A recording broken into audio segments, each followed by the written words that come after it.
Pero ¿por qué está costando tanto fijar esa fecha para esa comisión bilateral? Bueno, porque estamos en un momento difícil para todo el mundo, las agendas están absolutamente rotas, quien más problemas tiene de agenda es sin duda ninguno el Gobierno de España, está lidiando con una situación desconocida, con una dimensión de una crisis extraordinaria y por lo tanto nos tenemos que adaptar a la agenda del Gobierno de España. Esta es una reunión que está prevista celebrarse el próximo viernes, pero ayer la ministra de Administración Territorial, Carolina Darias, coincidiendo en el acto por la visita de los Reyes, me decía que la acababan de convocar para un Consejo de Ministros el viernes de forma extraordinaria y que tenía que asistir y por lo tanto aplazaríamos esta reunión que iniciaba el proceso de trabajo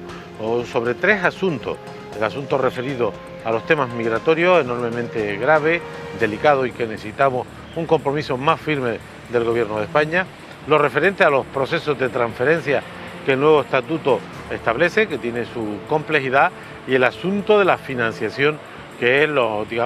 que más urge, o al menos lo que es tema de corto plazo, y por lo tanto lo importante es que está en la agenda del Gobierno de España, está en nuestra agenda, habrá que juntar el día y la hora para esa primera reunión,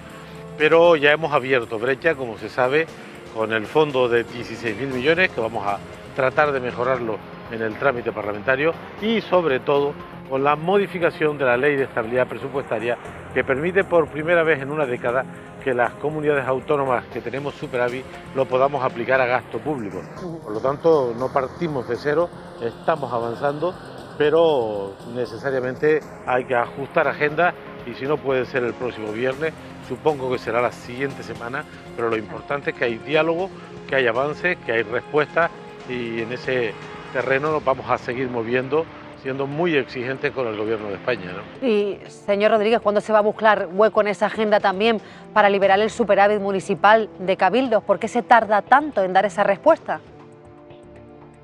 Bueno, pues es la otra tarea que compete desarrollar al Gobierno de España. Afortunadamente han aceptado nuestra propuesta de liberar el superávit para las comunidades autónomas cumplidoras, que solo somos 3, Euskadi, Navarra y Canarias, y desde luego tendrán que hacer lo propio con los ayuntamientos, no de Canarias, sino de España, y esa seguramente sea un escollo, pero parece poco razonable que se autorice esta medida a las comunidades autónomas cumplidoras y no se haga con los ayuntamientos y cabildos que en el caso de Canarias la inmensa mayoría han cumplido con las reglas fiscales, la inmensa mayoría tienen superávit y remanente de tesorería. Pasa esto con todos los cabildos de Canarias y por lo tanto esta respuesta la tiene que dar el Gobierno de España, yo estoy convencido que lo hará, pero compete al Gobierno de España negociando con las corporaciones locales canarias las que den el visto bueno a la decisión final, pero estoy seguro que esto se va a producir. Entiendo las dificultades del Gobierno de España porque si problemas tienen los ayuntamientos, los cabildos y el Gobierno de Canarias también los tiene el Gobierno de España, no fabrican el dinero, ellos también han perdido ingresos por valor de 35.000 millones de euros y por lo tanto tienen que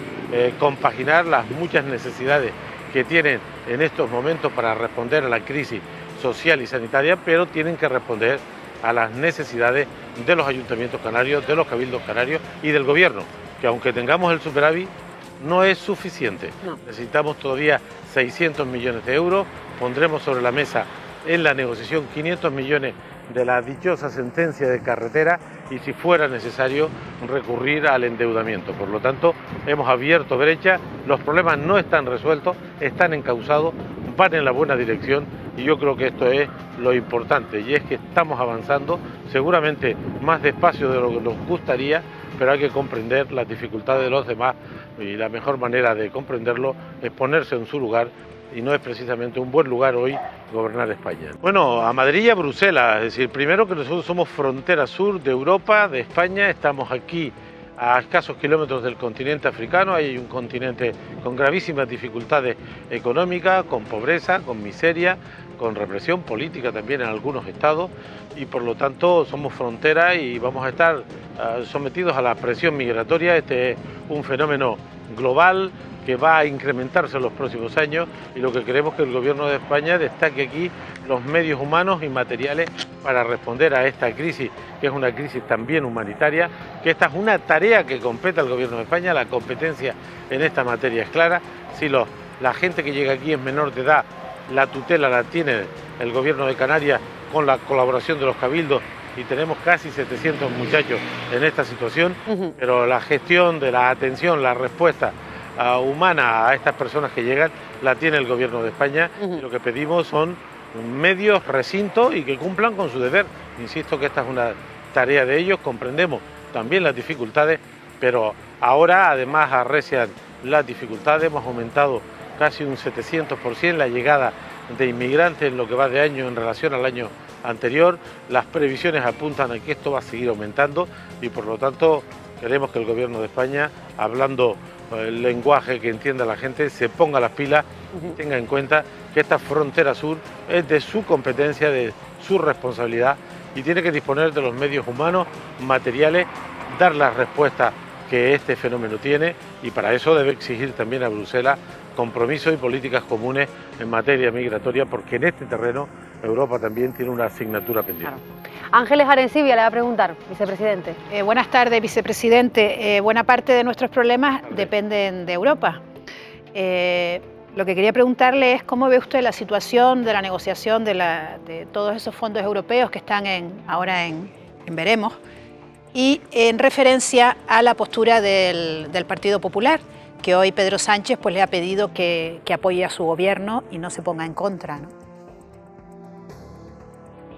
Bueno, Europa es muy importante. Hay 3 fondos que se están gestionando ya,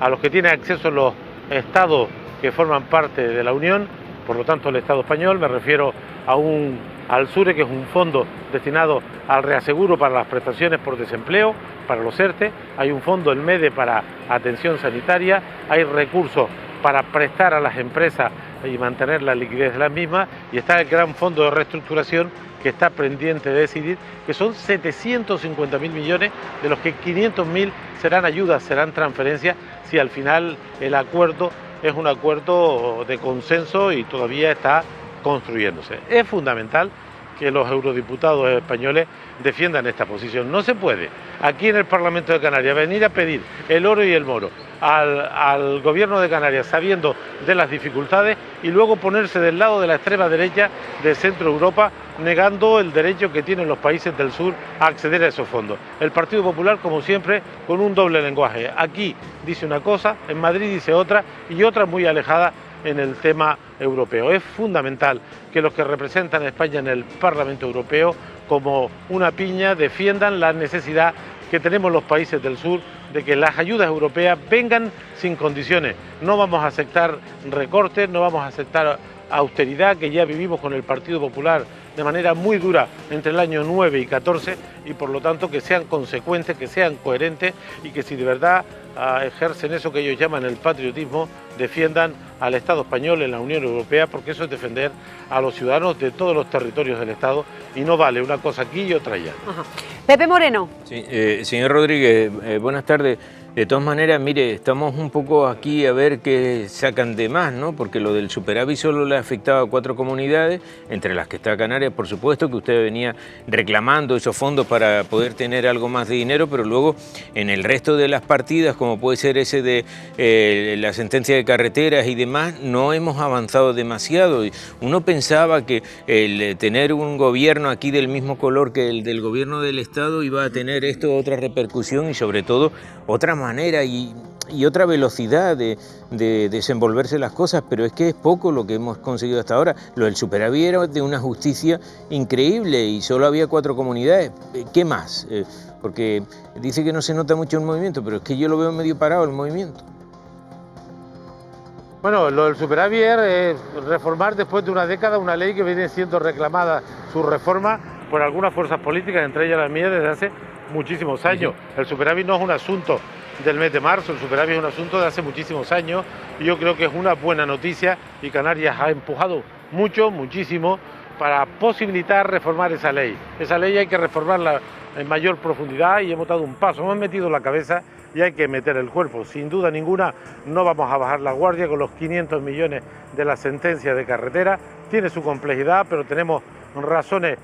políticas, yo creo que éticas, morales y sin duda jurídicas para reclamar esos 500 millones. Lo propio vamos a hacer para defender que ayuntamientos y cabildos puedan utilizar sus remanentes. Esta no es una batalla solo de Canarias, esta es una batalla que también tienen los ayuntamientos de toda España. Más de 8.000 ayuntamientos de España vienen reclamando desde hace una década modificar esta ley. Yo creo que estamos en condiciones de que también se modifique para ello y por lo tanto abrimos brechas, seguramente de forma más despacio que lo que nos gustaría, pero hay que entender también la complejidad, las dificultades del Gobierno de España para responder a la ingente cantidad de necesidades y presiones a las que se ve sometido. Gobernar es difícil, ahora lo es mucho más y cada uno tiene que cumplir con su deber. Nosotros no bajaremos la guardia en la defensa de la aplicación del superávit para ayuntamientos y cabildos, de la utilización de esos 500 millones, sin duda ninguna, los 16.000 millones de ese fondo que también vendrá bien, podemos conseguir en torno a 600 millones este año, estamos hablando de mucho dinero,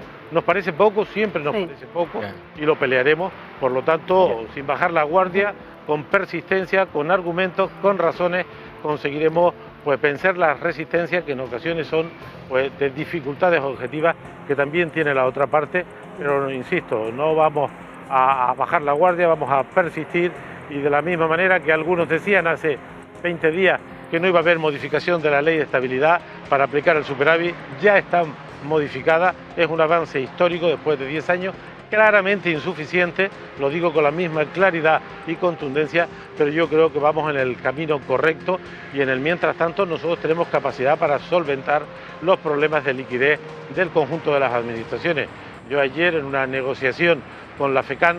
de un fondo de financiación municipal que está en el presupuesto, que vamos a cumplir, a conciencia de que hay ayuntamientos que pueden tener dificultades, una cantidad que se tenía que pagar en diciembre se la vamos a adelantar al próximo mes, de manera que vamos tirando con nuestros propios recursos. Las dificultades serias para ayuntamientos, cabildos y gobiernos estarán en el último trimestre del año y por lo tanto hay tiempo para buscar las soluciones que en justicia corresponden a un momento tan delicado como este, porque es seguramente la peor crisis que hayamos vivido. Vamos a explicarlo un poquito mejor, si le parece, vicepresidente, porque es que el Gobierno ha anticipado 103 millones de ese fondo municipal a los ayuntamientos. Usted lo sabe, nos lo han dicho aquí. Hay algunos que aseguraban que o se les ayudaba con la liquidez o iban a entrar en quiebra o iban a pasar momentos muy duros en esas corporaciones municipales. Ese dinero, nos dice usted que va a llegar para los ayuntamientos de Canarias el próximo mes, en julio.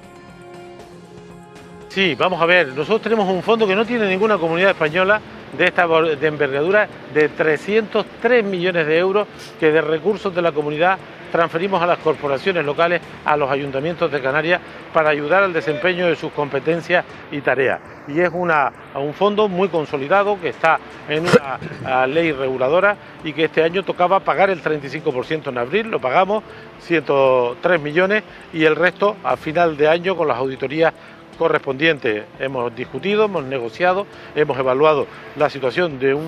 una serie de ayuntamientos con dificultades y como en julio podemos tener una buena liquidez en la comunidad porque recibimos unos 450 millones de transferencias del Estado, pues como tenemos liquidez ese mes, vamos a adelantar esos 103 millones que son de ellos, que les tocan, pero que tocaba pagarlos en diciembre, se los pagamos en el mes de julio, justamente para dar respuesta a esos ayuntamientos que son la minoría, pero nos preocupa exactamente igual para que estos ayuntamientos no tengan dificultades para pagar las prestaciones que les corresponden. Y además hemos hecho otra cosa, este fondo de más de 300 millones, 150 millones son de libre disposición y otros 150 están condicionados a determinadas inversiones. Le hemos liberado esta condición en el año 20 también para facilitar que responda a las necesidades de la crisis social y sanitaria generada por esta pandemia, de manera que no solamente le adelantamos el dinero, sino que eliminamos una condicionalidad este año 20 para facilitarle no solo liquidez, sino flexibilidad en el manejo de estos recursos, porque lo podemos hacer, lo hemos hecho, de justicia,